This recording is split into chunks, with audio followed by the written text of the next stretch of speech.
Good morning, YouTube. The RTA season has just ended, and we finished rank 117 in RTA, which, you know, despite not being legend, it is a spot that I'm very comfortable with. I almost always finish right beneath legend, and this season is no exception. We had a lot of games that were just a good time. It was a freaking riot on the way. So that being said, I figured I share a lot of my texts, especially when I'm played this seriously, into the end of the season. A lot of texts I have, a lot of builds I have were just adapted to on the fly. Some of these builds are crazy good, some of these builds are maybe a little bit scammy, but we'll talk about everything to show you guys what it's like and to kind of share some of the experience that you get along the way when you play for top of the ladder. I know especially a lot of people in chat were asking about what that experience is like, and for me personally, it's always just a lot of fun.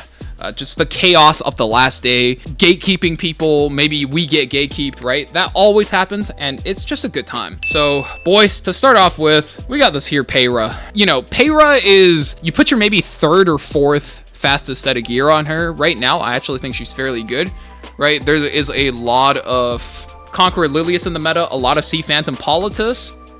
So having a Peira go fast, go before them, you can unbuffable, I think is going to be even more important next season with ML Haste coming in. And her gear really doesn't matter. It's just about getting the speed on her. And if you can get an effectiveness ring with that speed, that's just we take that no matter what. So that's the Payra. Our Ran is actually on a lot of high quality gear this season. Ran historically has been one of those just super aggressive units. You can even think of him as probably the most aggressive unit in the game. I rolled this ring with the Overlord side story, so that gave us a little bit of extra damage compared to his old ring, and you know, that's we take that. I'm not sure about RNL. There were a few games today where I wish we had Symbol of Unity, but RNL will bail you out of some bad drafts sometimes where you just pick a Ran at the end, they don't respect it. He RNLs once, you just hit something with defense break, maybe you even hit it twice. And the thing I learned really important is when you're S2ing with him and you see the RNL proc, really important. You always soul burn if you have the opportunity to, because when that defense break lands, you are farming. Up next is Conqueror Lilias. So if you came from the other videos on the YouTube channel, I first picked Conqueror Lilias extremely consistently first pick. If we have Conqueror Lilias, you're first picking Conqueror Lilias. And despite Phantom Politis being good, I think the number one thing about Conqueror Lilias that makes her good is the fact that she's just one base speed faster. I didn't think that was a huge factor when Phantom Politis came out, but one really important fact is if you put your fastest set of gear on the Politis and they take her, you are dead. But if you put your fastest gear on the Conqueror Lilias, you can rely on yourself being the better player and outplay the Phantom Politis. And we did that so much last day today specifically. So you as a skilled player need to trust yourself that you can outplay the Politis and just put the better gear on your Conqueror Lilias and just run it down with those games. So earlier somebody asked me, what are your top 3 pocket picks today? And I would say for me, one of the pocket picks was this green Cidd. I'll show gear right now. This green Cidd has a lot of premium quality damage gear. In fact, I would say he's insane. And he's probably in the running for one of the most broken units in the game if you were to ask all legend climbers, because not only is he a speed imprint, he himself has really high base speed, and you can essentially just use him to pick off opponent units, right? He's especially good with Wanderer Silk. You pick them as a combination. Whenever you pick Conqueror Lilias, they go Ran, you go Cidd Silk, and their Ran is stuck, because what you can just do is your Cidd with elemental advantage can pop their Politis, right? Because that's a very common pick versus Jenua. You S1 with 85 crit into their Ran, get 2 kills, he's back in Wind Rider, and you are almost guaranteed to win that match. Green Cidd, really strong unit. If you have the speed gear to spare, I absolutely recommend taking him there. Assassin Cidd, sometimes you just use him to pick off a squishy fast unit. Unfortunately today, that's just not something we gotta face. Okay boys, how do we want to talk about this unit? I would say that Phantom Politis isn't really as universal like a CLilias. If you pick Phantom Politis, if you don't aggro, she's kind of a dead pick. It feels like the thing with Politis and the difference between Politis and Conqueror Lilias, right, is Conqueror Lilias is almost a little bit better in the sense that if she doesn't use her S3, Conqueror Lilias still, like, you know, you pull a dual attack, right? See, Phantom Politis can't pull a dual attack without S3, which kind of makes her weak to units like Green Celine, which we actually ended up picking quite a few times today, yeah? Yeah, we did. At the end of the day, it almost feels like these two units go even. If I had to guess, I would say in the long term, Conqueror Lilias might see a little bit better longevity than see Phantom Politis, which was one of the big lessons that I learned today, and one of the big surprises to me. Up next, Lua. This is a unit that, we try to pick, and I just don't think it worked out very well for us for our playstyle because we're so reliant on Navy Captain Landy. Vigor gives 30 defense and 30 attack, right? And Lua only gives speed buff, which is great, but it doesn't really synergize that well with Navy Captain Landy. So it is what it is. Right now, she's just on backup gear. I played her for 2 days before this, and then this morning I couldn't sleep and I was thinking about my own speed tuning, and I thought, I think Conqueror Lilias and Landy is just better no matter what. This is another one of those pocket picks. The number 1 and 2 speed imprint to have is Green Cidd and Wanderer Silk. It used to be Watcher Shuri, which is really important to have, but now I think having a Wanderer Silk to not only strip a buff, to drag something to the bottom of the CR bar, because if you think about it, it's a 2-turn silence with a buff strip, right? And it drags them to the bottom of the CR bar. It's honestly close to a 3-turn silence. That's kind of OP. The artifact here is just so that she starts out with a buff. If you look at her S2, if she has a buff, she triggers a dual attack from the high ally with the highest attack. We won so many races against Rans today, and especially we just pull our Jenua, we pop a Politis, steal the CR, we steal the turn, and then we just absolutely take over a game. Yeah, you absolutely want effectiveness on her. It's not necessary, but effectiveness, what it lets you do is you can strip people's ERK Rons. And when you're playing fast, sometimes people anchor down with an ERK Ron. That's just something you really want to use to your advantage. So having good effectiveness on her actually matters quite a bit. LPK is just one of those units that you kind of want to have built regardless of what gear you have, because no matter what, if it comes down to it, you need something like her to pop Aiden. Aiden is still very much a very strong unit. Although next season with Shoutir in the game, you might see a bit of a different outcome. But no matter what, this unit is going to help you pop Aidens. And if your opponent is extremely reliant on Aiden for their draft, most of the time they'll respect you and ban it. Do you guys want to fill in on what Amit does? We didn't pick this unit a single damn time today. I had a doctor's bag Amit geared, and I'm told this unit is really good versus certain drafts, but I have no fucking idea what it was. I think it was to mitigate see Phantom Politis drafts, but that's not really a solution though, right? Because if they soul burn, you still get pushed back. Yeah, I think most of the C Phantom Politis drafts were kind of countered by the DDR draft, and we saw so many of those today, and we'll probably touch on that unit later, yeah? Yeah. This unit we actually played maybe a handful of times, and I say like at tops 5 games out of like the 150 games we played today, something like that, right? This unit is actually really nice because the moment they probably don't have a protection set, you can land this unit on DDRs, you can land this on Bunny Doms, you can land this on Jenuas, and if you guys weren't aware, this was what Lua was before Lua existed in the game. Strips a buff and lands redirect provoke, and if you hit her, this passive basically lets you shuffle random debuffs, and it's a third of a chance for defense break, and the defense breaks are huge. That's something you absolutely want. Yeah, and then the book is a tech build versus Bunny Dominials for if they're on protection set, because what happens is you soul burn her S1, which gives you an extra turn. It triggers the Bunny Dom, it puts up skill nullifier and immunity. So when you press S3, it breaks the skill nullifier and strips the immunity on the bottom left. Pretty important there. Faithless Lidica, I think we picked like maybe 1 time in the past 2 days. This unit is pretty hard to play considering that Politis is a pretty big unit in the metagame right now, and so is Abyssal Euphine. And she kind of needs 2 turns. I think if you really want to play her, you need to dedicate a whole playstyle to playing her and enabling her. Something like this would probably be the meta build right now, but if you're dedicating your playstyle to her, you're putting her on your fastest gear, so you'd be a lot faster. But what you're using her for here, in my playstyle, you'd just be resetting a big cooldown like Mediator Kawerik, or if somebody happens to not have immunity on their Abyssal Euphine, this will be a good pick. Why 100% crit? Good question, because because you need a critical hit to trigger to give skill nullifier on her skill 3, and on her skill 2, if you want to strip 2 buffs, you need 100% chance to crit. Monk, holy fuck. Okay, I hate this unit. She was in my pre-bans for the longest time, and I think towards the end of the season, I realized Laika is actually a really big problem because it allows slow players to basically pick Laika 3 supports and a final DPS that could beat everything you play. So you ban the DPS and it plays Laika stall. I'm gonna be honest, I'm not the best at the slow games, but I think that playstyle is just really boring. I don't know who finds that playstyle fun. If you find that playstyle fun, feel free to self-report yourself in chat or comments, right? Because I don't think a single person enjoys playing against, or watching that Laika stall. Monk sometimes came in handy when you're trying to stop people from stalling out your game, and you reset them, you seal their passives, and it's really, really hard to deal with. And all you really need is a good amount of speed. You don't even need high speed. You need medium speed and high effectiveness, and that's what really lets her pop off. Didn't pick this at all, so I'm not gonna bother showing the gear, but if you play this unit, it's just speed. You know, obviously there are some people like that picked her on Guiding Light, and then you just boost your damage carries, and it all could almost turn any carry into a cleave unit. Closer Charles, this is a pick we had prepped for really slow players, but almost everybody today plays C Phantom Politis, so we couldn't really race this into C Phantom Politis, can't really race into Ran.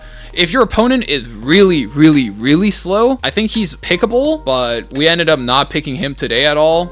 He's one of those units with very middling base speed, so you kind of need really wild gear to make him work. Bunny Dom is... How do you even talk about this unit? I think she's just an answer to like extra turn units. Like if they're forced to take an extra turn, then you just pop up skill null immunities. It's almost as if you have to force them to take an extra turn. I don't like picking her this economy because C Phantom Politis just runs a train on her. If you pick her too early, they go both Conqueror Lilias and Ray, and you're just kind of stuck in a really awkward spot where you just wish you had more things, like as the Bunny Dom player, right, to be able to deal with those players. I think immunity set is actually really important. 279 speed is to be able to raise Gala Lilias and Lias back when I had Laika out. Lia's actually one of those units I really like playing, but oh my god, when end of season comes, people really just slow down their draft and it gets insanely irritating to play against Laika. Wow, I think we had a Zahat game today. I think we had like one Zahat game today. So I'll show his stats, I'll show his EE, I'll show his build. This is just a unit where if your opponent really likes playing solo carry Aiden, you pick this unit on 5 alongside last piece Karin, and you choke them out, because solo DPS Aiden do not survive as a hawk, and it does not survive LPK. Pretty easy to deal with, but he just doesn't leave 5th pick. Or if you're first pick, you pick him on 4 and 5. Okay, Bihu is actually really... I think Bihu is somewhat of an underrated unit, generally among the community. You want to use Seal of Capture, which is Nadalon Monk's event artifact. This is the EE you really want. And the gear looks something like this. You just want to be high speed, 100 effectiveness, a little bit of bulk, as much attack as you can get. He's actually decent into Aiden, he's decent into Landy, and he's decent into a lot of units that just, in general, is really hard to DPS down, especially if your opponent lacks cleanse. There are a few units that are insanely good when your opponents lack cleanse, Bihu just one of them. Top Model Luluca. This is a unit that got buffed pretty recently, and she's actually really solid. You don't even need triple S imprints for her to be good, but I hit some pieces, and I think for like 1 or 2 drafts today, she was probably the best in slot pick, and she was so strong that our opponent had to respect us. I think earlier in the week, before people were really aware that she's good, because now, and she carries book, right? You can just soul burn her S3, it gives her self attack, and she just rips into somebody for a lot of damage. The sweet spot is about 274 speed because it lets you outspeed most people's bunny doms, you outspeed Biblis, and for a Navy Captain Landy player like myself, that is where a lot of your value comes through. You can just rip that S3 soul burn into green Luluca without mitigation, that will kill. Especially into some people's Ray, which is like 250 speed, high ER, and medium bulk. She's there to kill medium speed, medium bulk, high ER units, or high effectiveness units. I actually really like Laika as a character, but I had to ban her. Oh my god, there are so many people that just take her, 3 supports, and they just wait out the entire draft, and towards the end of the draft, they just pick 1 DPS that you have to ban, and it stalls the game out forever. It makes the game extremely unfun. I don't know what to say about her, man. I'm just really disappointed that a lot of the community just picked up on that playstyle. Like, you pick Laia and you try not to drool over yourself, right? Like, what else is there to say, bro? If you really want to climb high ranks, go do that, right? But I want to at least have fun when I play, so she ended up seeing the pre-ban, even though I really like the character, and her gear is actually fairly decent. Yeah, I think if you really want to just finish with ranks, fuck it, like, pick her and play Laia stall, right? But it's just not a really fun style to play, watch, or play against. That's my biggest problem with it. She just does everything, right? She's tanky, she cleanse, she cooldown resets, and on top of that, you soul burn her and she just goes crazy. She just is too much in a singular unit, right? Wow. Solitaria I actually think is a really important unit to have right now. Build is about 270 speed, 200 effectiveness, and as tanky as you can. Best artifact is Fairytale for a Nightmare because it helps you strip more buffs and just deal a little bit more damage. You can almost slot her in as if she's a DPS. If you have to, I guess, right? But it's not the way I like to play. I'm very aggressive. Her gear looks like this, and her number one selling point, I would say, is that she single-handedly disables focus-based composition, right? She disables Luluca, she disables ML Shu, she disables Arya, which is a huge unit because Jenua is huge right now. So you definitely, if you have this character, want to make sure she has some of your better effectiveness gear. Architect Laika is a lot harder to play in this current meta because there are so many effect resistance-based Soul Weavers that are just on Soul Constellation. We ran into so many of those today where they're just turtling down with these Soul Constellation Soul Weavers, and we're like, yo, Jeremy, you wanna kill them? Yo, let's pick Architect Laika, right? Because we can soul burn our book, but if they steal the turn with Soul Constellation, we're dead. So we can't exactly do that. So she's a little bit harder to play, but when your opponent has no CR cut mechanics to them, she almost always forces a ban on 5. She's supposed to be one half of the Zio trap, but now we have specialty change Christie. Christie's probably just a little bit better. If you are a new climber, right, you are a new player, you're joining the game like either with Laia or with the Overlord collab, it is really important that you find a draft where you're picking the same thing, at least picks 1, picks 2, and maybe pick 3. Because what that does is it lets you learn all the matchups of some of the most OP units in the game. And picking up these OP units on picks 1 and 2 is a lot of times how you fish out your opponents to pick subpar units. Gala Lilias was honestly a huge unit for me back when earlier in the week when we had to play against Laia. The moment I started banning Laia, I noticed we don't pick her at all anymore, because if you picking it into people's knights, sometimes they just drop their HP for higher defense just to cheese people's Gala Lilias, and it feels very inconsistent to pick her. The only unit I feel okay picking her into is the Laia and maybe the Albedo, right? But then the problem is Albedo reduces crit, so it's just the Laia. If you let Laia back into the game, I think having this unit is extremely important. Somebody in the chat is asking, what is Laia's speed for Legend? Laia's speed doesn't really matter all that much. It is more so about getting her damage online, because this is a unit where if you pick her, you need to be able to promise yourself, I pick her and I no longer need to worry about Laia if I can get her turn. The 4.2 by 315 crit damage is a really important line to hit. That's just kind of where I found the sweet spot to be. I don't know if anybody has any different experiences here, but you really want to just go up, like the 4K by 300 is probably going to do you fine below champion, but above champion, you want to shoot a little bit higher than that. Yeah, you also want to take your Wind Rider no matter what. Man, I don't even want to talk about the Urban Shadow shoe. Okay, what do you think is the biggest reason she fell off? Probably just Jenua and just Sea Phantom. To be honest, the speed up was what really killed it. Because the reason why she was good in the early season was because everyone's picking Laia, right? And then like on occasions like you get Galas, but then this is your backup if they have like Gala or they pre-banned it. The reason why she fell off for me is because of Albedo. Like we will be picking her into Albedos and a bunch of HP scaling characters, and then randomly she just gets defense broken, unbuffable. Like, bro, okay, like I have so much gear score in this character. I have like 400. Look at this helmet, bro. I have 450 gear scores in this character, and the moment Albedo presses S3 on me, she lands a defense break, lands the unbuffable. This character is as good as useless. I mean, that's why people switch to the ER build, right? They value they value the true damage injury instead of doing damage on S3, and they'll play the longer game. They play the longer game. I mean, Shidotan 5 is a really good example of somebody who plays an ER shoot, but I'm not a fan of that playstyle, right? Like, you're not playing to have fun at that point. Like, you're taking every edge you can to win. win, and I don't know if I can get behind like just the way that works, right? It might work for some people if their entire goal is to climb. If just winning the game is enough fun for them, great. But I think for most people, like, that's really not how it goes. If Albedo wasn't so big today, I think we'd actually be seeing a lot more Urban Shadow shoes. Thoughts on the Rengar specialty drink Biblis build? I think it's really gimmicky because, as I covered earlier, right, Biblis is a unit that you run about somewhere between 240 to 270 speed, and you run about 130 effectiveness, and the rest you put into bulk, right? You either do old gardening shears, or like you said, the Rengar specialty drink build requires you to have a lot of attack in, and juggling those stats is just not fun. Like, if you have crazy gear already for her, sure, I think that could work.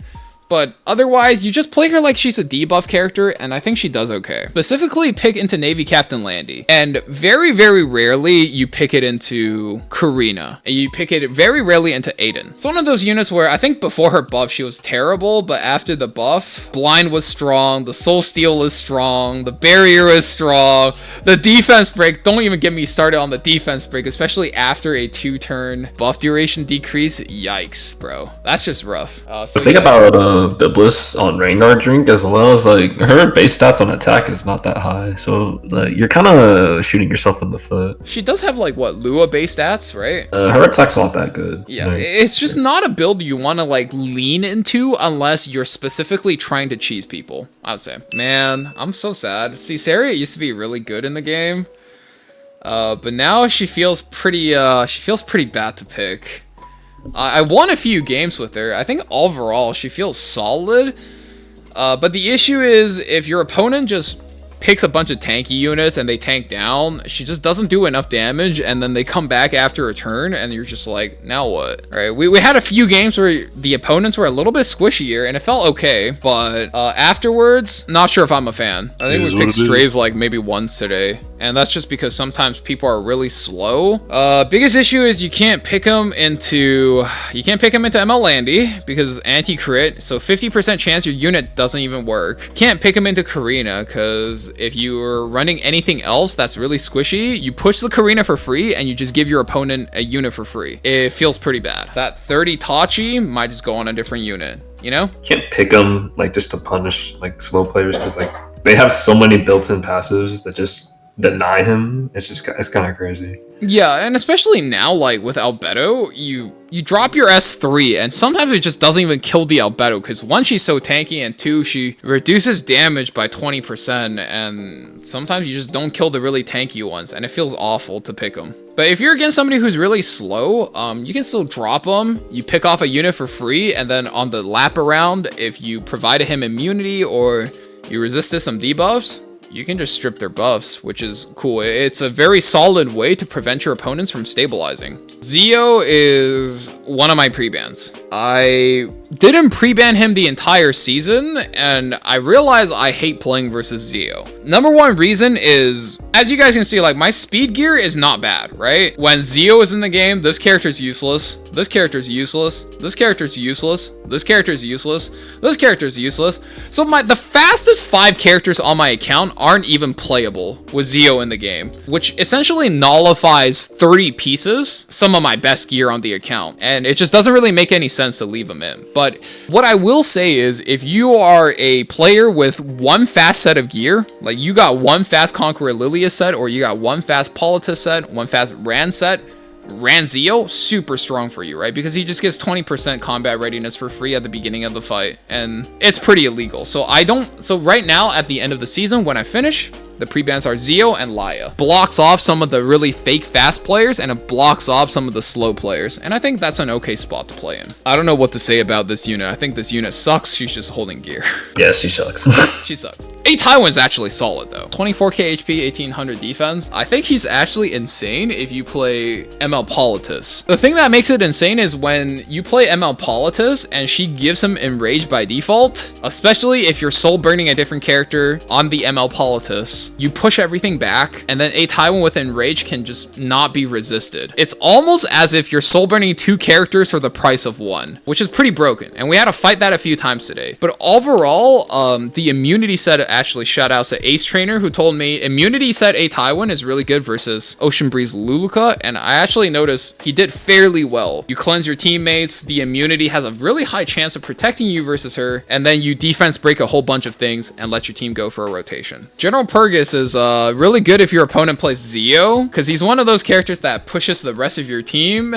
He's used in Zio traps. If you have issues against Zio, he's a character I definitely recommend you build. But otherwise, I don't think you have to build a General Purrgis. Like last 2 days, because last couple of days we banned Zio, so I don't even feel the need to play the General Purrgis. I do feel like he has some utility. He's good versus Faithless Lidica. He's good versus Zio. Outside of that, I don't think he's like a must-have or anything. This is the artifact. Because his imprint is dual attack chance, so you just double down on it, you know? It makes it so that he's really nasty to play against. You eat a Zio S3, he's silenced, so you just S1 something and you just duel with like a Spectre Tenebria, right? In a Zio trap, that's almost a free win, you know? It's not bad. Desert Jewel Bazaar has not done great like almost the entire season. Except towards the end of the season when ML Politis came out and you have Peira kind of coming into a lot of drafts, and I actually think he's not bad in that setting where if the Peira goes, you CR push because of your Eternus, and then he CR pushes, you can invert the Peira's barrier, pop her team, CR push your team, and you steal your first turn back. It's solid there, but I feel like most of the time he comes out, he just gets banned. So that's kind of the issue. If you pick him too early, he feels like he doesn't do enough for something you pick on 2 or pick on 3. All right, Mr. Jeremy, I'm gonna need you to yap about this Elena unit. I mean, there's not much to it. You pick if they're going super AoE like Ran or Monk.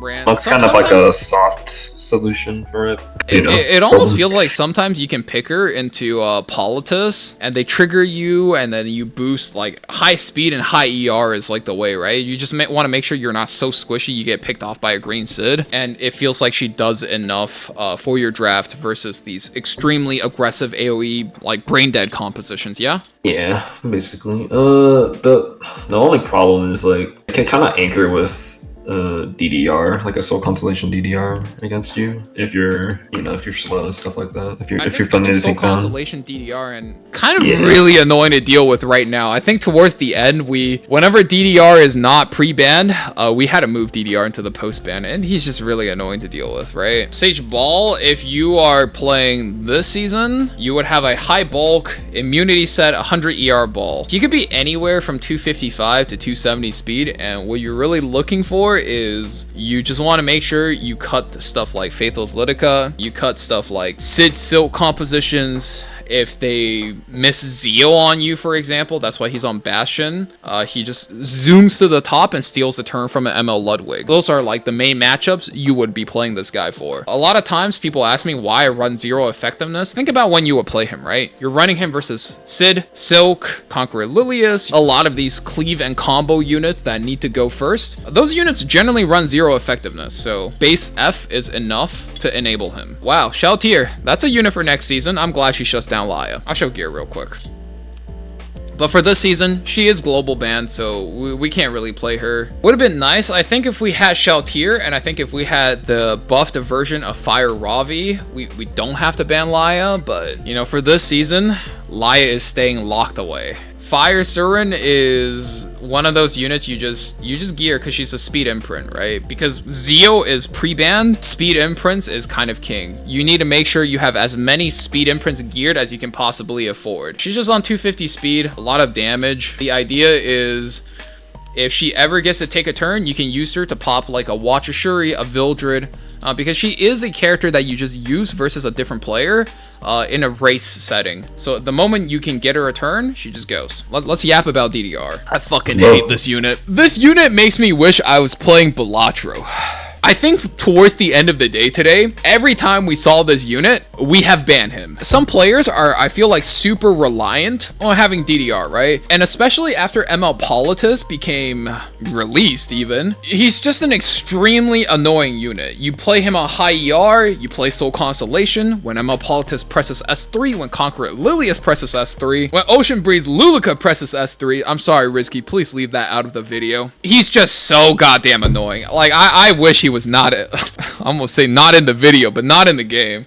Because the tools he has, right? You can play ML Sharun versus him, where you have, you know, you block out the sleep, and you block out the sleep here. But all he does is press S2, and any amount of AoE just does way too much against your team. The injury, the extra tick damage, and even if you're playing Conqueror Lilias, we did this a few times today, where the last line here deals additional damage equivalent of 40% of injuries. Just, it absolutely blows up units. And post C Phantom Politis, you really want him on Soul Constellation. That is the new sub sound. You might be onto something. Is it worse than release Hwayoung? I don't think so, but he locks out a lot of units of being playable. I don't want to talk about this guy, bro. I think he's actually solid after ML Politis release. You build him decently fast. You play him with ML Politis. You push everything back. He speeds up. He gets up there. And this lets him reset the entire enemy team. Cannot be resisted, which is pretty fucking cool. Especially with Symbol of Unity, you can even tag some evasion units, but my usual strategy is to let people have the OP units and find the strongest way to counterplay them. So for this season, it was just let people have ML Politis against us, play Conqueror Lilias into them, right? We didn't get to play him at all, so I basically wasted my Symbol of Unity for the entire last day. It is what it is. This unit is just a character that holds 6 pieces of your gear, so it doesn't count towards your gear total. I don't know what we do with her. I think Ida is actually a playable unit. Last week, just not like last day, right? Because we're playing a lot of Ram, we're playing a Conqueror Lilias, and we're playing Lua. Ida, in theory, is not that bad, except for when the enemy plays a green support, right? So that includes stuff like the Destina, it includes stuff like Ocean Breeze Luluca, and I think it includes stuff like Albedo. And just those 3 alone, I think makes Ida unplayable last day, because is it just me, or it feels like everybody's default tank now is just Albedo? Like, Crimson Armin is not even a unit anymore, and it just feels gross. I don't know, because Albedo just stops so much damage, but Crimson Armin is like, it's more for Laia though, because I'm pretty sure we would see more Carmen if we had our pre-range changed. That's true. It protects you better versus, right? Like, any character that deals burn, bomb, fixed damage, Crimson Arm is probably better versus. But the best units in the game are usually just crit units like Jenua, ML Landy. You know, you're really not stopping them with Carmen. You're stopping them with like Albedo, because Albedo is like more aggressive, right? You can strip buffs, unbuffable them, and defense break them. And Albedo is just, I fucking hate Albedo, bro. I don't know what else to say. All right. You want to talk about this unit? Because every time we pick this unit today, you're spearheading like the decision. Dragon King Sharun is just a good answer to DDR, like one to 3 DDR pick. If they heavy Knight or Soul Weaver, you get a AoE defense break, which is huge on your S3. I actually think she became pretty important to us, because the opponents today that we're playing against, because we banned Laia, right? They're playing a lot of DDR stall, right? And when your opponent's stalling, they are going to have a lot of Knights. They are going to have a lot of Weavers.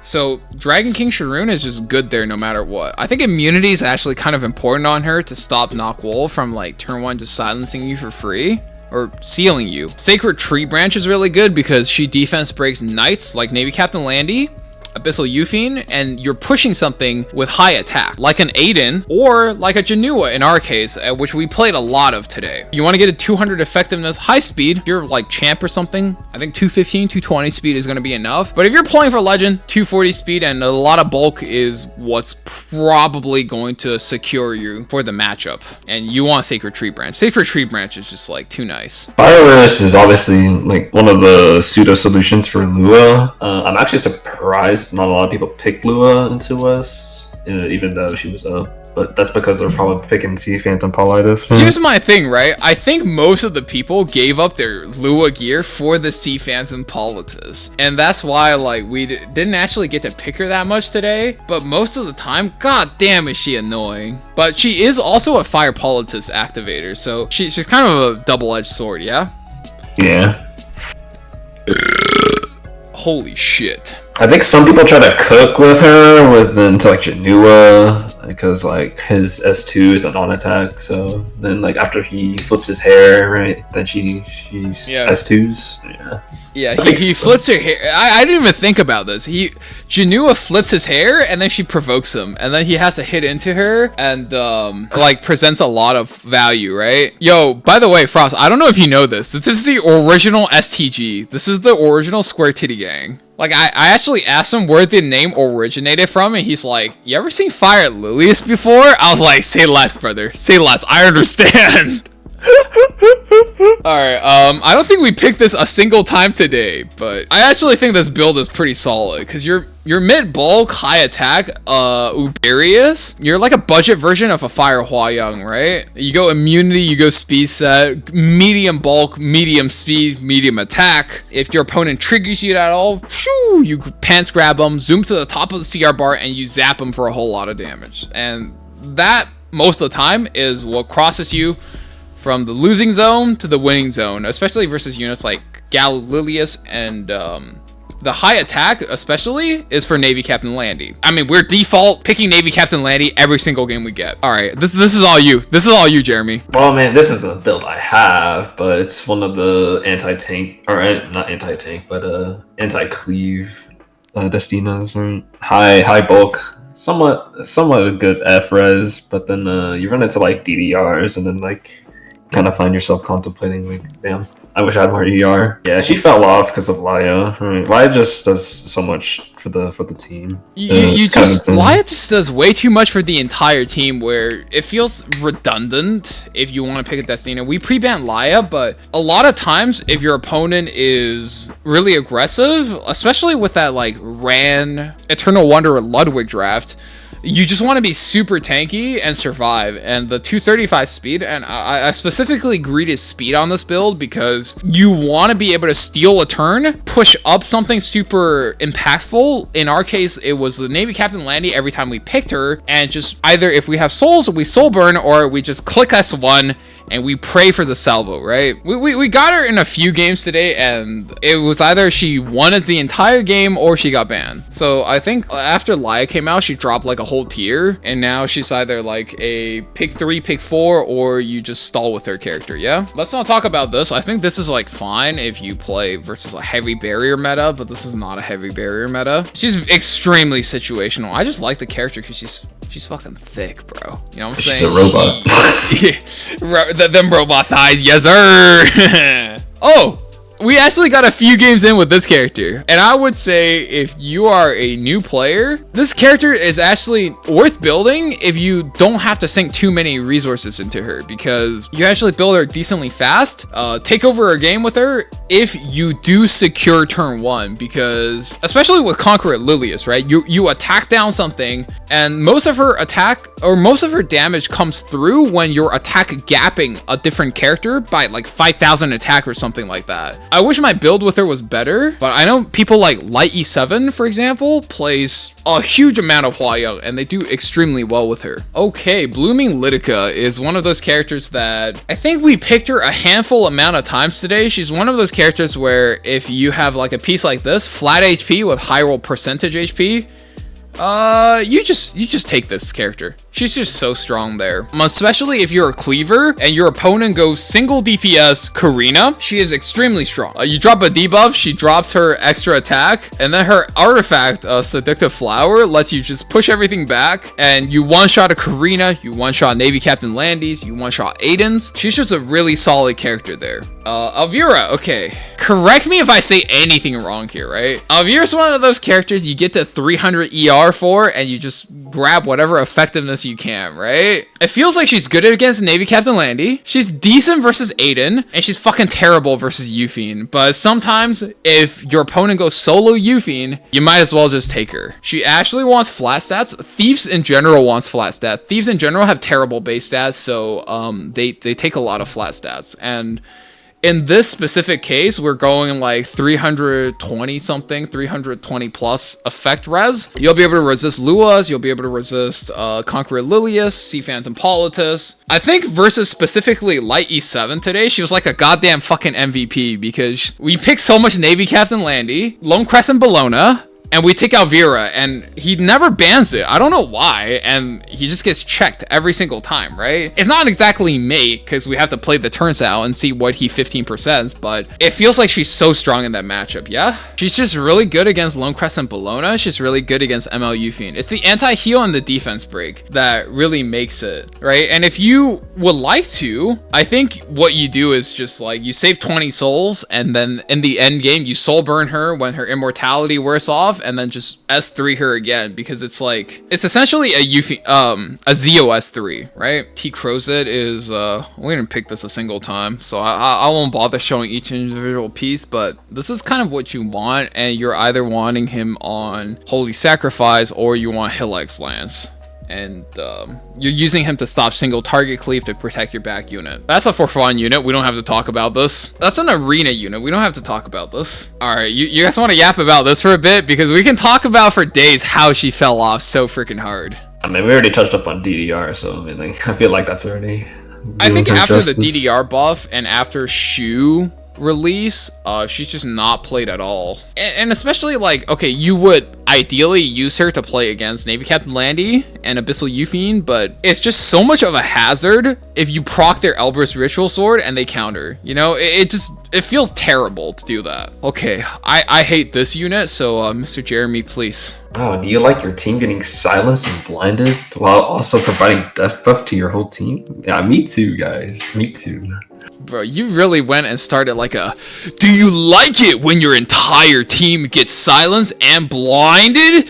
Especially when you're playing these non-attack meta supports like Conqueror Lilias, and, you know, to some degrees, a Mediator Kawerik as well, because you press S3 and she's gonna strip 2 of your buffs. Whoa, baby, because Ocean Breeze Luluca is coming, and this is legitimately one of the most irritating units. If you do not have speed gear, you pick Laika, you pick Ocean Breeze Luluca, you pick Crimson Armin, and you can stall forever, especially if you can reset that ultimate. She counters anything that's a non-attacking skill, and she strips buffs, and the debuffs is just so irritating to play against. Honestly, I feel like if this character didn't exist, we actually had a pretty fair chance for Legend today, because she's just so good at stalling. Like, if you do not mind playing a stalling strategy, I actually think she's a must-have character for a lot of slower turn 2 players, yeah? Alright, let's yap about this boy for a bit, because he's my rep right now. I've been lacking sleep for the last couple of days. Yo, low-key, one of my favorite, actually high-key, one of my favorite characters in the game. My boy Jin Wu right there. Yes, my boy Jin Wu, right? He beats Navy Captain Landy's. He beats Karina's, right? He beats essentially any matchup in the game. The moment you put a Wind Rider on him, he takes enough damage. He's zooming past the CR bar. He's dropping that S1. It gives him attack buff. If you Soulborn, it gives him greater attack buff. All I can say for him is the only thing that stops him is Navy Captain Landy or Karina, or you're just gonna freaking die, because there's nothing else you can do against him. You have to stop him with Navy Captain Landy or Karina, and it's just so freaking irritating to play with them. Another unit that counters him really hard, which we'll go over later, is Politis. You either play a book Politis or you play one of those base speed tech Politis. Man, this is just such a cool character, right? If you guys were here for release Hua Yang was basically the great equalizer. You had a character that could kill anything else in the entire freaking game, and I would say this is the closest thing we have ever gotten to release Hua Yang. And this character is incredible. If you're a new player, make sure you have one built on one of your best gears, because he will steal you games. You always have a chance when you have this guy on your team. Obviously, you want a Wind Rider because it just gives him so much extra damage when he gets one kill and he starts snowballing the fight, right? And the other thing is, sometimes you either want speed or you want effect resistance, because he's very reliant on his S2 immortality to stay alive. Damage is a static on him, right? The only movable stats are your speed. So you either go very fast because you're an aggressive player, you want to play high speed, you want to play speed to him to your team, right? I crafted my event piece so that he could, you know, just zoom up the CR bar. But if you are not playing him aggressively, give him like 150, 170 ER with the Gala Lilias artifact, and he'll do you fine as a turn 2 player. Like, anybody can play him. That's a really cool thing about him. We didn't play this a single time today, and I'm just really happy we didn't have to play her. She just fell off. That's all there is to it. Really hard. Why do you think so? DDR can sleep, see Phantom has non-contact, see Lilias exists, and you can just get provoked. Yeah, this was like the first of the 7 great disasters, and I'm just glad we don't have to deal with this unit that much anymore. You put her on Book because Book is just synergy with anything that's aggressive, and I happen to be a pretty aggressive player. Red Politis being a meta because of this guy is a detriment to her, because her S2 triggers Red Politis extremely hard. As such, it's not a matchup you want to fight. This used to be the best character in the game. Pretty irrelevant now. So he just farms PvE for you. Alright, Mr. Jeremy, okay. You want to yap about this one? Because I have too many words to say. If you're going solo, like DPS, like double DPS draft, and like you need a cleanser, she's always good.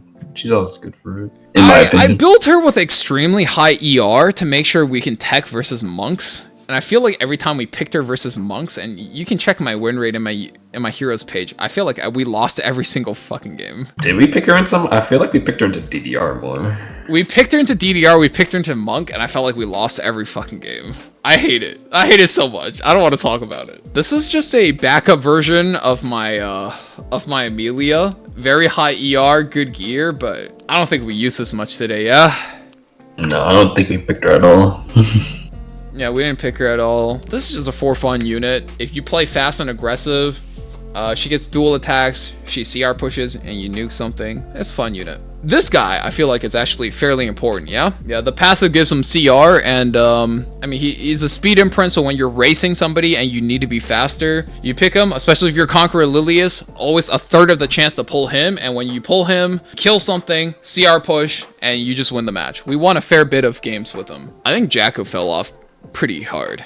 No. It's just because we pre-banned Zio. That's why we didn't see her. Oh, that's fair. That's fair, yeah. When she first got buffed, I think she just zooms up the CR bar with Zio. Lots of synergy there. Lots of synergy with Ran as well. Spirit Eye Celine. This is just backup gear. Spirit Eye Celine's just a niche unit. I don't think you can really pick her just because all the counter set units and then Albedo too. Surprise, surprise. Yeah, because she's a unit that relies on her passive where she reduces like direct damage, but fixed damage like Albedo. Karina just burns her really hard, right? So we can pick her. But otherwise, I would say her best match is probably Abyssal Euphine, yeah? Yeah. Fumir, I wish we played more of. I think my build on her is actually kind of solid. But after I banned Laia, I think if you ban Laia, it eliminates one of her biggest buffing factors. Because the ideal opening to her is either Laia, Nadal Monk, and her. Because you need a red-green unit plus her, right? And then she just, you know, sends something back and then sleeps and defense break the entire enemy team. I think the effect is really strong, but after we ban Laia, it's just, you lack a default enabler for her, yeah? How do we want to talk about this guy? I think I said that like 2 days ago, where it's like, if you ever felt like you need something that could deal damage to a Death Dealer Ray, or like something that deals any amount of damage that you could pick into a Death Dealer Ray, it's why he's built as a bruiser right now. Most people are building him like this because you get into a scenario where you're like, fuck, I need something that's a bruiser that can be picked into DDR, and I don't know what to pick. That's why Hand Guy's mostly built as a DPS unit right now. To me, it's just like, do I need a cleanse that isn't sustain, and I'd much rather take an attack buff because it enables what I have really well. That's really the formula as far as I see. I would say it's more so mainly for just, you need a bruiser you can pick into DDR. Okay, this is not a real unit in 2024, so we don't have to. This is just a PvE build. Don't worry about that. All right, I think we picked her like twice today. and she missed Aiden both times, and I'm not happy about it. But you pick her into Aiden's, and if they have high cooldown cleanse, like Last Rider Crow, or they don't have cleanse, right? Mediator Kawerik, you let them take the turn, you rip the S3, defense break a whole bunch of their team, and you start running it down on them. Can we just buff it to where she just hits evasion units? Like, is that so hard to ask? I mean, she has 50%. Wait, are we dead ass asking for another Briar buff in like 2024? No, because when I use her, she always fucking misses Aiden, bro. What the fuck is this? No, that's real. I mean, we picked her like twice today, and she missed on specifically versus Aiden, right? Both times, and it feels terrible. I think we got like 2 good games with Green Landy. Green Landy is just like, if your opponent is all single target, and oh, I'm 15 guiding light. That explains why we lost a few of our games. If your opponent is all single target, and you're just okay relying on this to not get hit, not die to single target seals, I think Green Landy's a fine carry, especially if your opponent starts buffing up. All right, Mr. Jeremy, this is all you. I think she just fell off. I think DDR just does her job, just infinitely better. I don't know. I don't. With Celine buffs too, she's really gonna fall off again. It's just like it's kind of hard. Like the default character you pick to bully turtles. Yeah, but like now turtles have just ways to just mitigate everything. Yeah, but like with high effectiveness, you're going to be able to bully slower players. I think at lower ranks, you could still do that, but you definitely not something you want to do when like you're pushing for high ranks in the current meta. This is like a unit I think you pick maybe 1 out of every like 200 to 400 games. I think she's like okay when your opponent picks a really early Gala Lilias, strays. They're trying specifically to pick off your 1 high HP unit. I think she's actually fairly solid there, because her passive will always protect you from getting one shot, but you kind of have to know what you're doing to pick her. Politis right now has 2 flavors. You're either going a standard cleave Politis, right, which is like this. If you're a cleaver and you have 1 Politis, have this. This is never going to fail you. This is like your everyday Politis. You're gonna run book, you're gonna run like 210 speed, and the rest is all in damage. Yeah, I think right now, because Jenua is such a meta unit, the other Politis is probably a little bit more important if you're anything besides a cleaver, because I think to this day, Tagahel's Ancient Book as a 4-star artifact is by far the best 4-star artifact in the entire game. Watcher Shuri is the oldest speed imprint in the book. You pick him because he's a speed imprint. You pick off a kill, he shoots up to the top of the CR bar, and then he defense pens something and he just kills it. Listen, it's not much, but you did also pick him because you needed a second person to guarantee sachets. I mean, there are 2 Shuris in the game, so there are 2 sachets in the game, and you really just want to make sure you have a Sash no matter what, right? The most important thing is make sure you have a Shuri, right? You either have the red one or the white one, and it doesn't matter which one you have, but if your opponent gets both and you don't get any of them, in a fast versus fast matchup, you probably lose. That's a PvE unit, don't worry about that. I don't know what to say about this unit. I actually think she's kind of decent. We didn't end up picking her today specifically, but last week I think I picked her once versus Navy Captain Landy and Savior Auden, because she's a burn-based unit. She doesn't rely on needing to hit or needing to land any critical hits, so the burns just kind of come through for her. When your opponent just hits you a whole lot, I actually think she's fairly decent, but not something you want to rely on. Oh, this is a pretty funny unit, no cap. So I think my build is actually not that good.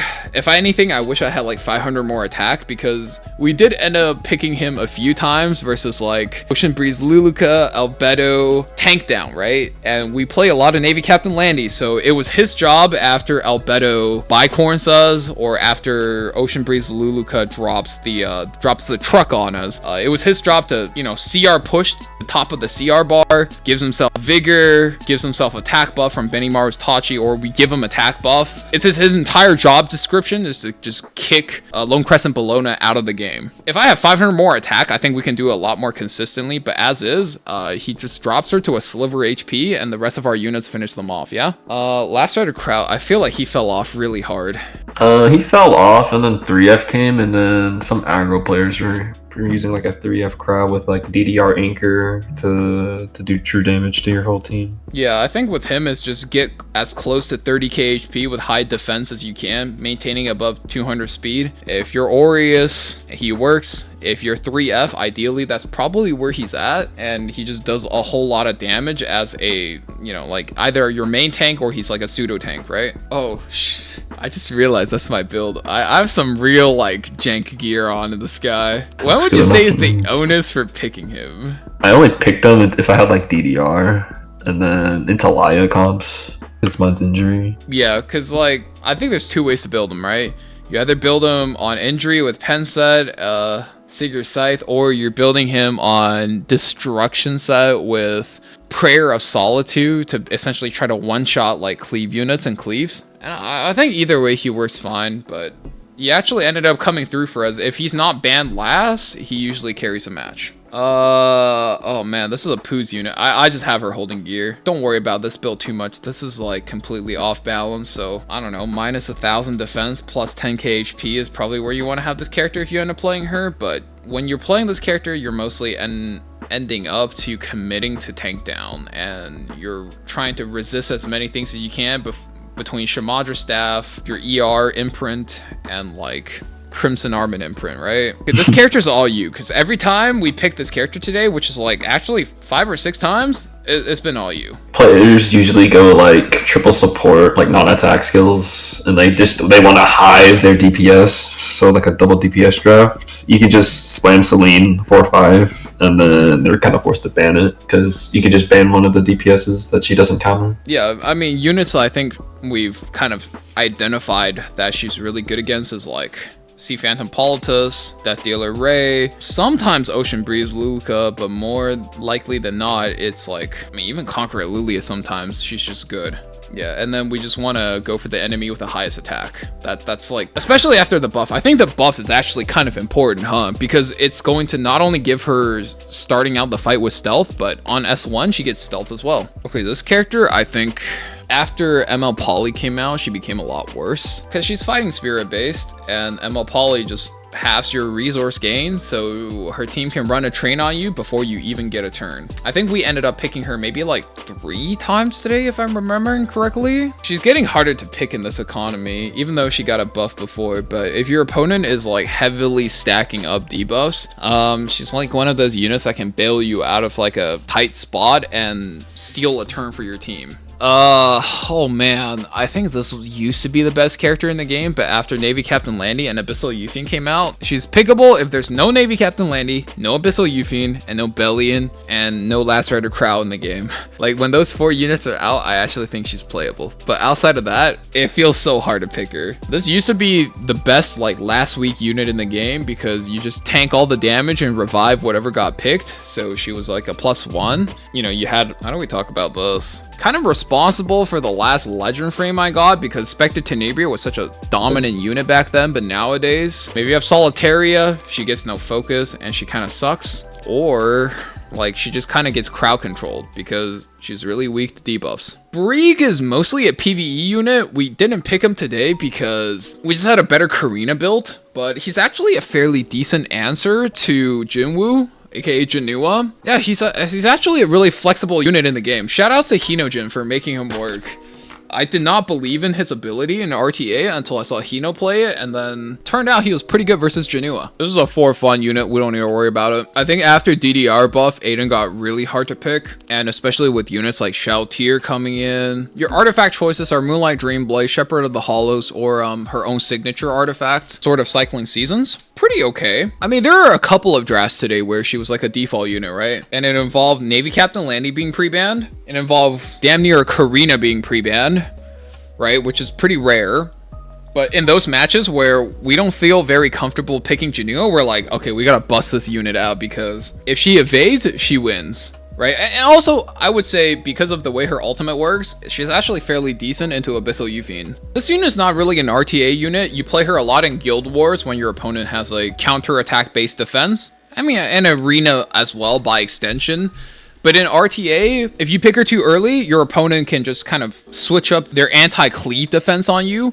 And if you pick her too late, they'll just ban her. So she's never really that strong in RTA. So this is actually a really solid pocket pick versus the I want to end legend draft. You pick her with Death Dealer Ray, and even if Death Dealer Ray gets banned, she just does way too much. This is not a real unit. I think this was like actually a pretty playable unit 2 seasons ago, but now not even 2. It was season 9. It was season 9 exclusive. Season 9 exclusive. Agree. This unit used to be called God in the game because anytime you pick him, your opponent has a chance into you. But nowadays, because he's so reliant on that evasion buff, anything that's non-contact can strip you, right? DDR can strip you. Conqueror Lilias can strip you. Angel of Light can strip you. He's just so inconsistent when you play him, but if you do want to play him though, 4k attack, 300 crit damage, and then as bulky and as fast as you can get, right?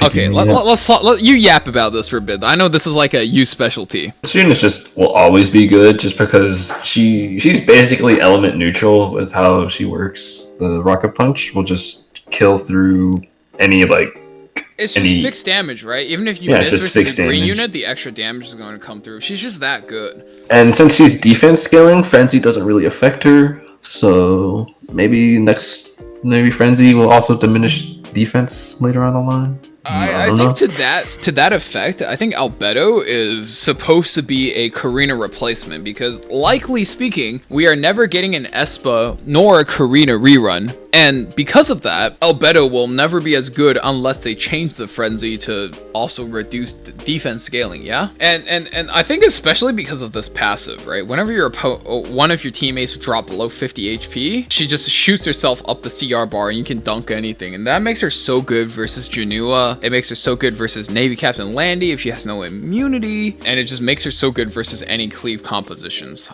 She kind of goes crazy. Okay, this next unit is all you, bro. I'm gonna let you yap until you're done. Oh yes, next MVP of next season. That's my girl right here. I don't know if you know about this, Divine. When I first became a streamer, I used to do Friday Night Fight Night, and Jeremy came into my stream and he used to beat my cheeks with this unit. He was goddamn colorblind, non-racist. Anytime any unit touched this unit, it was 100% counter rate, and I fucking hated Jeremy's ass. Yeah, and she also doesn't really care about injuries because she gets her bonus stats on round start instead of like the current rounds, like when the game happens. So say like have an APOC, she's injured, she's not getting those HP stacks, right? Or the HP scaling.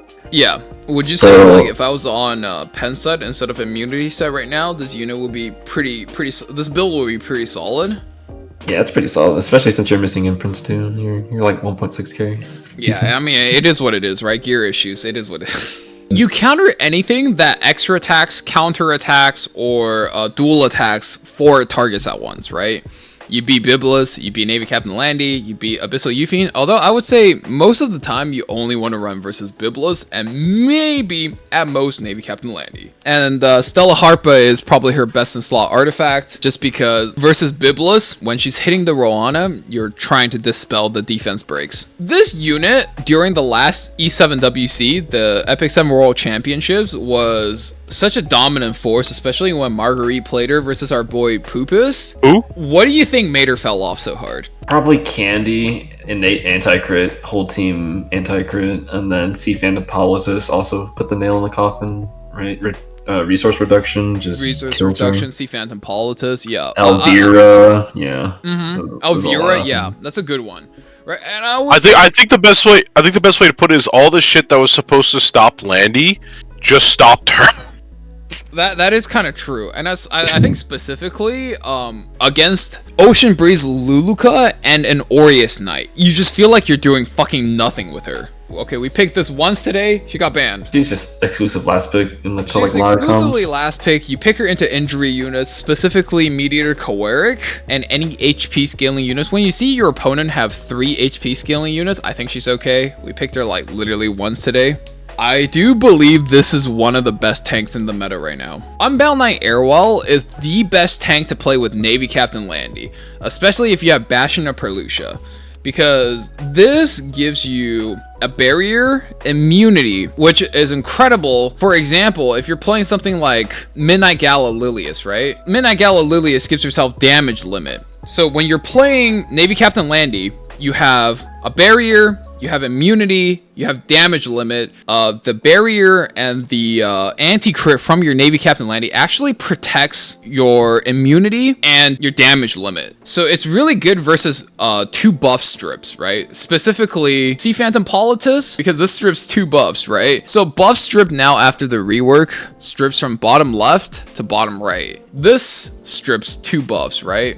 So it's incredibly good when something that only strips 2 buffs is going versus Unbound Knight Airwell. So you really want to run this to protect your Gala Lilias. I mean, our boy Poods is specifically an ER player, and that's just one of those units that does so much work for him, right? She just does so much, right? The 50 effectiveness with the effectiveness buff she gets on her own turn from her tree, and then the ER to make sure you just don't let anybody randomly strip your escort buff, because it just redirects so much damage. This is a speed imprint. We didn't pick her today, so she doesn't even have an artifact. But this is roughly the build you want to aim for. Fallen Cecilia kind of fell off after Unbound Knight Airwell, because this is just the best barrier knight in the game.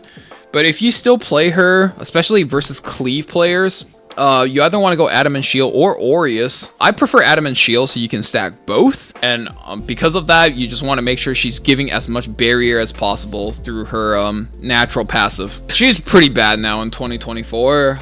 This unit is pretty bad now in 2024. Oh, I picked Illanov a handful of times against live people. I mean, you just pick her because she's like an Elbrus knight that can injure, right? She has injury, she has Elbrus Ritual Sword procs. Actually hits fairly hard, but she's just hard to use. Alright, we don't have to talk about this. This is like a Nightmare Ray build. Okay, I'm actually kind of a fan of Shu. This is like, you have to run this artifact. Critical hits procs your Fwoosh. Golden Rose is probably the best artifact, followed by Snow Crystal. And her entire job description is when you don't have Navy Captain Landy, she's a shitty Navy Captain Landy. That's her entire job description. Yeah, I'm not wrong with that, right? It sounds fucked up, but it's correct. Oh, damn! I thought he's ungeared. It turned out I had 6 pieces of gear on him. My fault. We could have won that fucking match. We could have won that fucking match. My fault. He's like a slightly different Jenua. This is like Jenua, but you're kind of bad. I think he's had his pop-off moment during the Content Creator Invitationals, but after Jenua came out, he's just a harder version to play of Jenua, right? That's an incomplete build. Alright, this is all you, Mr. Jeremy. Ari's just really good as an anchor against Jenua, assuming you don't get crit, right? But like, it's just such a 50-50 to not get crit by Jenua, though. So Jenua just kind of forces single target, because like obviously you don't want to take too much AoE into a Jenua, right? So like Ari's kind of good because you restrict the flow of your attacks to your allies. Yeah, there are some scenarios where he's bad, like for example versus Navy Captain Landy, where she just hits salvo, crits all of your characters out of the stealth. Most of the time versus Jenua versus single target carries, Arya hides your team and she's just going to be able to put down the hurt a lot of the times. Resistance plus the lifesteal set is generally where you want to play her. I think no matter what, this is the stat line you want to aim for. But if you want to play her as your default knight, like for example to replace Crimson Armin, it's Aureus, and then you go protection set instead of counter, but you're looking for the same stat line. This passive alone, like look how many words there are, man, just stalls out the game, at least for me, at an unbearable degree, because I can only think so many turns ahead. And the S3 just lets you beat so many characters because you're fully buff stripping to spell all buffs, and then your landing cannot be buffed and defense break on your opponent. And I think for next season, cannot be buffed, like strip all, cannot be buffed, and defense break together is just such a deadly combo. For me, at least, this is the clear winner of the collaboration, because like as good as Sheltier looks, the utility provided in this character is just way too strong. Our team has seen better days. She used to run Fairytale Tenebria's artifact, now it's just Ayla Violent because I don't have enough copies of that, and you guys will see in a second why. I think she's fairly okay versus Jenua if you can get her a turn and you seal the Jenua, but otherwise, not a fan. My account is full of support gear, right? You can see I literally have 5 pieces of gear ready on him, and right now, right before the buff, he has one niche, which is he counters revives. And after his buff, he counters your team dying, which is probably the most common thing in all RTA. Who the fuck thought of that, bro? Yeah, I can't wait for a cleaver to anchor with Blood Moon Haste. I wipe his team, and then I can't kill his Blood Moon Haste, and he S3s, and then he revives everyone. Yeah. Bro, he quite literally counters losing. He countered losing. He countered losing, right? And I mean, as far as the gear goes, like, I think we picked Senya one time today, and we lost. We got she got crit. Like, anyways, she got crit. Yeah, but if you play her at all, like, she's okay versus evasion characters. This is it. She got me a win versus KJ before in the tournament, so I'll give her a shout out. But aside from that, not a very meta character right now. So if you play her, this is what you want to do. Yeah, she's like an ER character with high attack, good bulk. Alright, next. He's all fighting spirit based. I think if you play a lot of critical hit based compositions, I actually think he's a very cool character. It's one of the coolest S3 animations in the game, but like outside of that, oh god, he does not do very well this meta. It feels bad, but it is what it is. This is actually, I think, a noteworthy unit. I mean, despite DDR being so prevalent in this meta, he came out a lot as like a cleave anchor. That's the biggest worry with these types of units, right? It's like, you think, wow, for a tank down play, this is going to be amazing, right? But in reality, what happens is the cleavers are going to take this unit, they're going to pick the fastest 4 units in the game, and then suddenly they're like, okay, you have all the defensive units, I'm going to pick this last, and you either ban it or I win the game for free, right? It's just so fucking annoying. Would even think to like anchor their compositions, right? Because like anti-cleave just does a lot of counterattacks, does a lot of extra hits, right? Which charges the hell out of your passive. You know, your ultimate starts on a cooldown, right? You get 10 souls on him, you build a lot of HP on him. When it comes down to it, you soul burn something and he one-shots almost any unit in the game. It's the S3 extinction buff because you can't bring them back with revive, so he's very anti-anchor, but also the fact that he can't be stunned. This is one of the most irritating units in the game to deal with. She's bad into Aiden. She's bad into Alvira. Alvira is like, if you see Abyssal Yufing, you see Malona, you just slam Alvira, right? Lionheart Sirmia as well. I think for the longest time she was played on Lifesteal set, but now because Phantom Politis exists, you have to make every single Elberus or every single counterattack matter, and because they need to matter, you're playing her on destruction sets. You don't care about the healing. She has counter built in. You're just playing her to let her Elberus, and she just does so much damage. She just limits combat readiness push in the game, which is, you don't think it's that much, but almost all the meta units now have combat readiness push, and it's extremely impactful, and that's not something people think about. This is probably your best, like, Navy Captain Landy counter, by default. Dude, I lost so many cleaves because they randomly pick a Malona and they counter me for fun.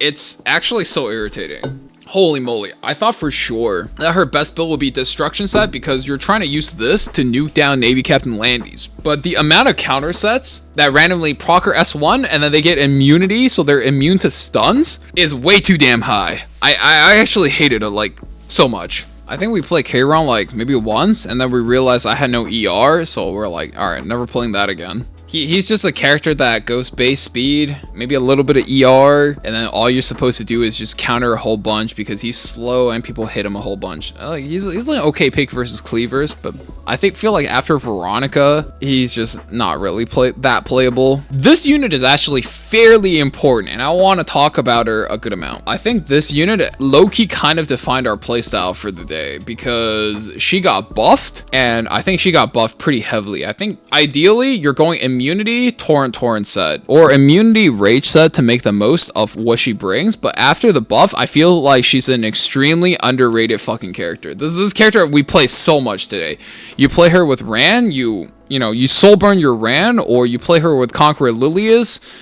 These extra turn characters get you above characters like Politis, gets you above Yufine. 5,500 attack, she can trigger a Jenua, which triggers your Politis, and it starts a lot of chain events, right? If you know how to quote unquote play the animation, right? When a bunch of animations trigger back and forth, this is such an important character.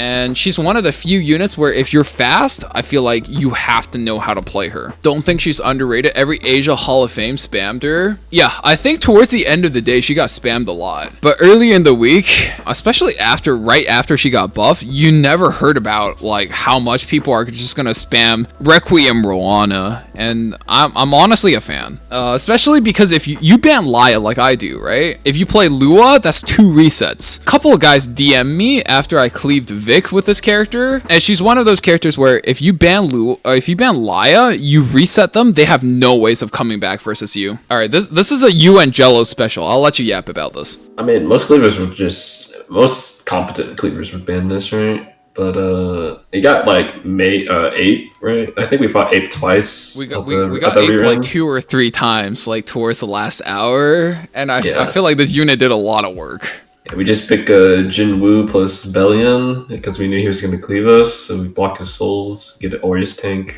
And then even if he was Fairytale, we have protection set plus Aureus, and it won't proc us. So yeah, this unit, because you're supposed to play her at base speed, so like all of the speed substat you see, especially this one, that's not supposed to exist. So she's at base speed, so all the things that's supposed to normally punish Bellion, like the Remnant Violet, the Aiden, the Malona, just doesn't punish a Bellion. You build her at base speed, she's just like any other protection set Aureus Knights, with the additional benefit of locking away souls against cleavers. It's actually really handy. You don't think that much of it, but she's fairly significant. I actually am kind of a fan of this build. I think if you have better gear, you'd be doing a lot better than me, but most people just go Bastion of Hope on her. This is a unit that can just charge your back unit with half of her ER, so you can just by default have an ER Jenua. We ran into that guy a few times. I actually think that draft is kind of clever after we figured it out, how to disassemble that draft. Yeah, you can play around it, but if you ever play any unit that's really scared of debuffs, you can just park them behind the Christie, and she could essentially give them anywhere from 100 to 150 ER for free, and you just tank through a lot of the debuffs and just go crazy. Also, thank you Frost for giving us up to Divine. I appreciate it. How do we want to talk about this build? This is probably the best pocket pick of this season. So after an extra attack, counter attack, or dual attack, you have a 60% chance to strip a buff. And then the most important part is this fixed damage, right? This is what I've been calling our funny Politis. So because of the way this character works, so whenever anything happens, he's gonna do this little animation where he dispels all debuffs, become enraged, and gains immortality, right? Anytime you do a significant amount of damage to him. Politis by nature is a control unit with terrible damage multipliers. But what you can really do is, this is my old Commander Pavel gear, squeeze her damage, right? Make the most of that damage, and then her S2 will reduce buff's duration by a turn,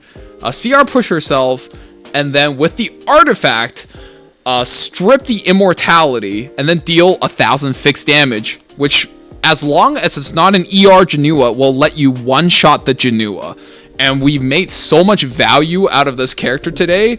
Even if we didn't end Legend, I have to rep this character. This build is so freaking good. Ideally, the build is like 5k attack, 350 crit damage, but if you're playing against a Jenua, something like this will be enough. And all you need to do is, draft a Ran, draft a Cidd, Navy Captain Landy counter, trigger the Jenua. He's gonna flip his hair and trigger your Politis, and your Politis will strip the buff, and that fixed damage will send him home.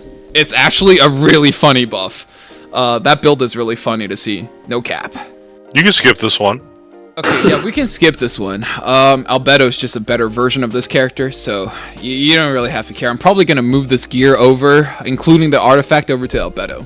Alright, Watcher Shuri is, if you play fast and aggressive, you just want to make sure you have him geared, because if you pull a Conqueror Lilias dual attack or your Wanderer Silk dual attack, you just want to make sure he has high attack, high damage, and you're going to be able to pop some units, right? Be able to pop a Politis, be able to trigger a Jenua into his passive, maybe right into this character, and usually that results in your free win. You said Watcher Shuri, but this is just regular Shuri. Oh, this is regular Shuri? Better watch your mouth there, buddy. I mean, look at him, bro. Look at his eyes, bro. They're so sharp. It's like he's watching you anyway. Between this build and this build, it's where your 2 Sash Athanes go. And Sash is one of the best aggressive artifacts in the game because whenever anything dies, I don't know how you can describe this to a new player, but combat readiness is just literally the best stats in the game. Combat readiness is literally better than speed. 100 combat readiness is better than 100 speed. Does that make sense? I think the way I would put it is like, speed is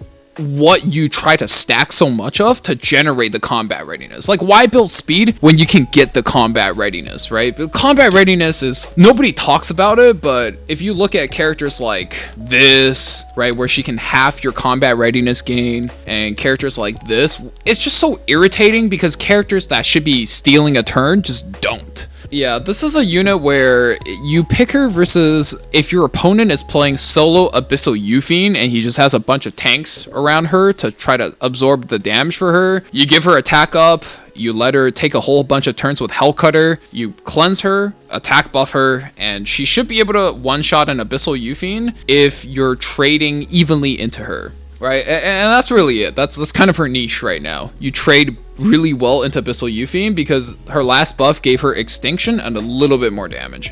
I'm missing a piece on this character, so we don't have to see it. But if I had that piece, he would be probably like 37,000 HP right now and 1400 defense. But this is a character that you pick. I would say this is, especially on protection set, it's slightly worse than a Bellion because he's like a Bellion. He absorbs more damage, but he doesn't really do anything to limit what they can do. Bellion just limits their soul usage. He's a battery, just for HP. He's an HP battery, 100%.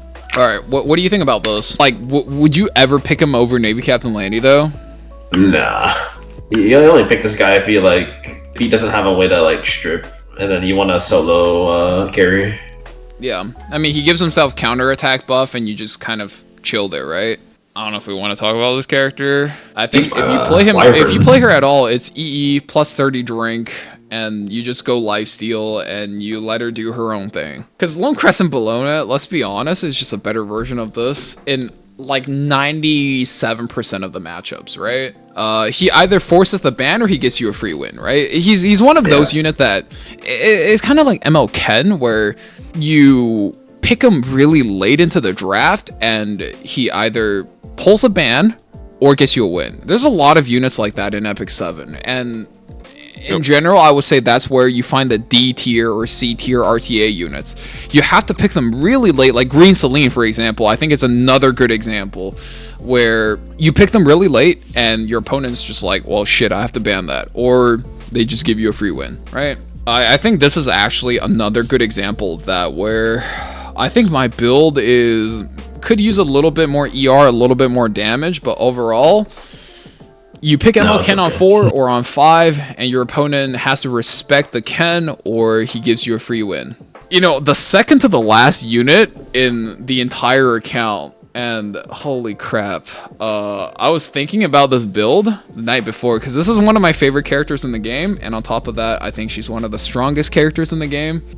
Because she's a knight, you can build with a lot of damage. I think Navy Captain Landy is just like too broken in the game. Even after, a year after her release, this is still one of the most broken characters in the game. And the most important thing is, I would say after the Lone Crescent Bologna buff, what you really want to do is build her with a lot of damage so you can trade positively, or at least trade even every time she hits and salvos. Last PvP unit on the account, this was a really damn good unit when she first came out, and now I feel like she's just a slightly worse Navy Captain Landy. But when they ban the Landy and you're looking at like your opponent's trying to cleave you with Politis, Jacko, a bunch of fire units, even a Jenua, I think Rem's actually fairly good. I think she's won most of her games today. She lost like one game to Jenua, but it is what it is, right? Oh, cause like no matter what, especially if there's a Politis on board, the moment she dies, Rem enters demon mode and she just resists everything. You can strip all the buffs, she just counters. She's actually still a fairly relevant unit if you have her. I would definitely say don't ignore her. Woo! That's all I got for this video for you guys. Thank you for coming, and I'll see you guys in the next video. See ya.